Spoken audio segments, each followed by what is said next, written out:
Typhoon Danna's Topples power lines, Chiayi restored in 67 hours. Miaoli High School exam mix-up risks students' future. Barrier Lake in Yunlin Spurs urgent breach warning. Trump to impose 50% tariff on copper imports. TSA to end shoes-off policy at security. Flash flood emergency hits New Mexico. Wildfire shuts down airport in southern France. Iceland's ambitious vision of a city built from lava.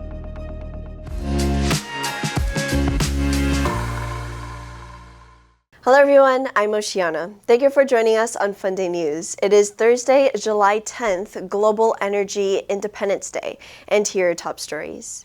And for today's Taiwan news, Typhoon Danna's slammed Taiwan, toppling over 650 utility poles and 3 high-voltage towers, a record-breaking blow especially in Yunlin, Chiayi, and Tainan. Taipower restored electricity to the Xinwen substation in Chiayi within 67 hours, mobilizing over 100 workers and erecting 33 temporary poles to resume power supply. A major error at Jiantai High School in Miaoli misregistered students for the wrong university entrance subjects, biology for history and vice versa. With exam staff already sequestered, changes are nearly impossible. Lawmaker Chiu Zhenjun and local officials are working to protect students' rights. Heavy rains triggered a landslide in Chaoling village, Yunlin, blocking the Qingshui River and forming a barrier lake. Officials deemed it an immediate threat and issued breach warnings to 4 nearby townships. Evacuations may follow. Authorities say they are racing against time to respond safely. And in global news, President Donald Trump has said copper entering the U.S. from other countries is set to face a new tax of 50%. The decision follows through on tariff threats the president made earlier this year, when he ordered an investigation into how imports of the metal were affecting national security. Similar probes are looming over other sectors, including pharmaceuticals, semiconductors, and lumber, as part of a broader embrace of tariffs that Trump claims will protect and boost American industry. We did steel, as you know, they're 50%. We did aluminum, 50%. Lumber just came out. Why don't you announce copper? And we did cars.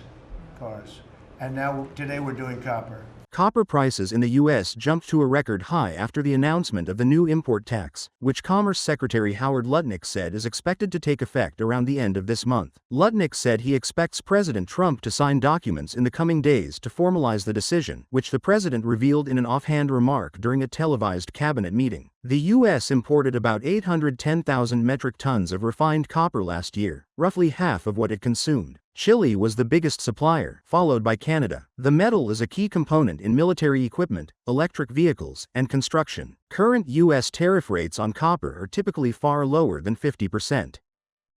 After nearly 2 decades, passengers going through airport security in the United States will no longer have to remove their shoes.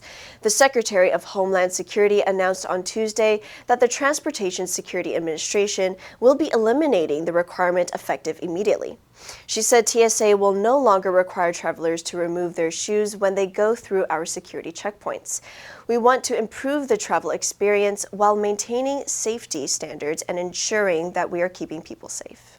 The rule was evaluated under the Biden administration. However, she credited President Trump with taking the initiative to eliminate it. Changes to other TSA rules are also being considered, provided they can be implemented safely. In December 2001, Richard Reed, who became known as the shoe bomber, tried to use matches to ignite explosives hidden in his shoes on a flight from Paris to Miami. The requirement for passengers to remove their shoes at TSA security checkpoints came nearly 5 years later due to intelligence pointing to a continuing threat, following a foiled August 2006 terrorist plot to detonate liquid explosives onboard transatlantic flights. The TSA introduced its 3-1-1 liquids rule for carry-on luggage in response.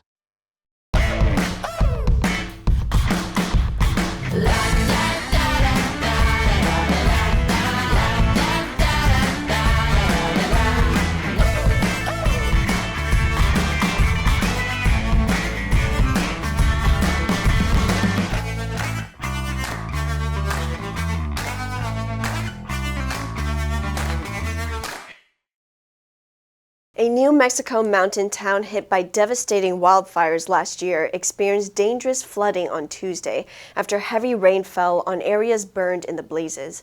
Speaking on a local radio station Tuesday night, Ruidoso Mayor Lynn Crawford said there were reports of mudslides and gas leaks at homes that had been washed away or damaged in the floods. She said multiple bridges had been underwater and there had been more than 24 swift water rescues. The storms that triggered the floods occurred during the monsoon season, which runs from late June to early September. These storms can cause flash floods that come on quickly. She said, "Last year we had a bad one or two, but this one was right there with it." No deaths had been reported as of Tuesday night, though some people were taken to the hospital. People who were safe and dry were advised to stay put. The National Weather Service said the river appeared to have crested at a record 20 feet on Tuesday. The agency declared a flash flood emergency after an inch of rain fell by Tuesday afternoon on burn scars left by fires that tore through the area last year, killing 2 people and destroying hundreds of homes. A fast-moving wildfire reached the outskirts of Marseille on Tuesday, forcing the nearby airport to shut down. Hundreds of firefighters battled the blaze as it approached the southern French city, prompting authorities to urge residents to stay indoors.